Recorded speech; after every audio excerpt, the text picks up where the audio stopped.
Hey y'all, this is David with Ham Radio Today, WK4DS.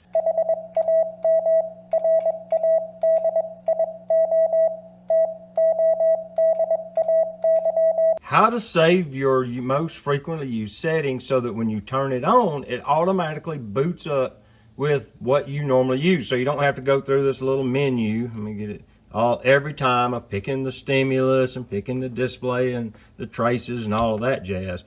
Because I didn't know how for the longest, and I finally figured it out today, so I'm gonna share it with you guys.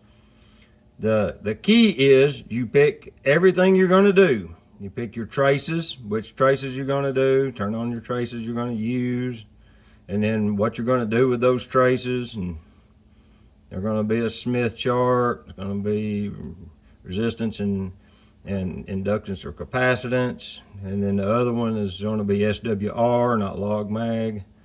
And then say you're going to set your stimulus frequency, start at 10 megahertz, stop at, say, I don't know, 22 megahertz to give you from 30 to 15 meters. Once you get done with all that, this is the main display.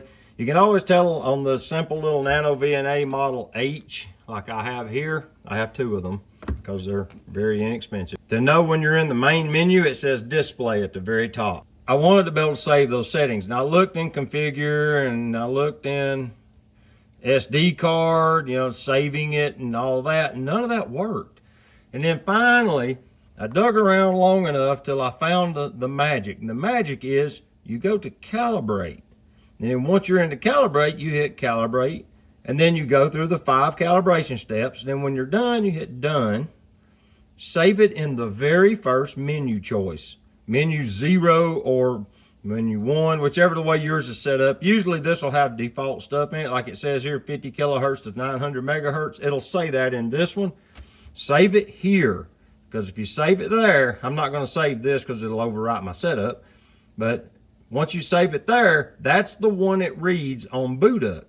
So then it'll pull up your frequently used settings so that you can, if you're using it like I am, which is to kind of tune an antenna for POTA operations, then when it comes on, it's ready to use. And I calibrate mine once every few days. I don't calibrate it every single use because it doesn't get that far off. Just to measure SWR so I can do Morse code with an adjustable antenna doesn't need me to have perfect calibration. So I want to power it on, measure the antenna, put it away. The nanoVNA is a very powerful tool. And once you learn how to use it a little bit, you wonder how you got along without it. I don't use antenna analyzers anymore. I use this. It shows me everything, like all at once, for about 40, 50 bucks. They're not very expensive. That's why I have 2 of them. But until next time, we'll see y'all later. 73.